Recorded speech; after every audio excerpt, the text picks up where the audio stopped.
বাংলাদেশের মানুষকে ভয় দেখিয়ে আর লাভ নেই। বাংলাদেশের মানুষ ভয় পায় না। তারা এরকম মিছিলের মধ্যে থেকে হুমকি দিয়ে এই পুলিশ বাহিনীকে বিতর্কিত করার চেষ্টা করছে। এখানে কোনো ধরনের হুমকি দামকি দিয়ে কিছুই হবে না।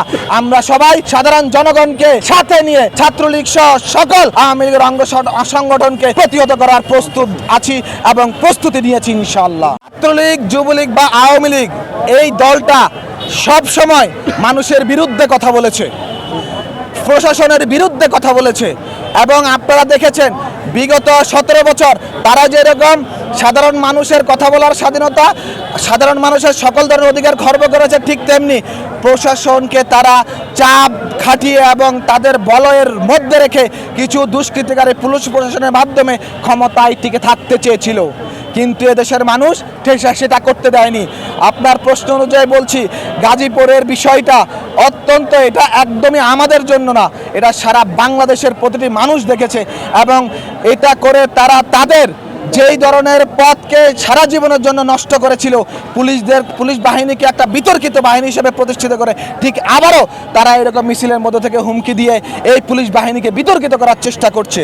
কিন্তু বর্তমান সময়ে আইন শৃঙ্খলা রক্ষাকারী বাহিনী তারা সাম্যের সাথে, মানবিকতার সাথে এবং উদারতার সাথে সাধারণ মানুষের জানমালের নিরাপত্তা দিতে এবং সমগ্র বাংলাদেশের মানুষের জানমালের নিরাপত্তা দিতে কাজ করে যাচ্ছে।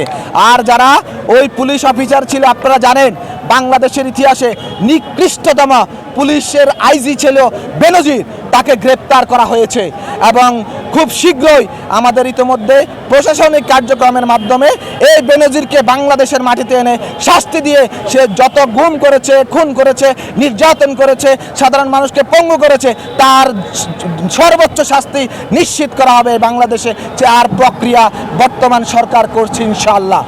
সুতরাং ফ্যাসিস্ট শেখ হাসিনার ওই দালালেরা, সুতরাং ফ্যাসিস্ট শেখ হাসিনার ওই ছাত্রলীগ, যুবলীগ, আওয়ামী লীগ বাংলাদেশের মানুষকে ভয় দেখিয়ে আর লাভ নেই। বাংলাদেশের মানুষ ভয় পায় না। বাংলাদেশের মানুষ শেখ হাসিনা সহ তার আওয়ামী লীগকে জানিয়ে দিয়েছে এই বাংলাদেশে তোমাদের রাজনীতি করার কোনো অধিকার নেই। সুতরাং তোমরা রাজনীতি করতে পারবে না।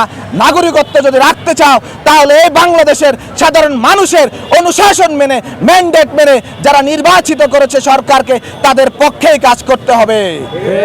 সুতরাং আগামীর বাংলাদেশ প্রতিষ্ঠিত হবে সাম্য, মানবিক এবং ন্যায় ইনসাফের ভিত্তিতে। এখানে কোনো ধরনের হুমকি দামকি দিয়ে কিছুই হবে না। আমরা সবাই সাধারণ জনগণকে সাথে নিয়ে ছাত্রলীগ সহ সকল আওয়ামী লীগের অঙ্গ সংগঠনকে প্রতিহত করার প্রস্তুত আছি এবং প্রস্তুতি নিয়েছি ইনশাআল্লাহ।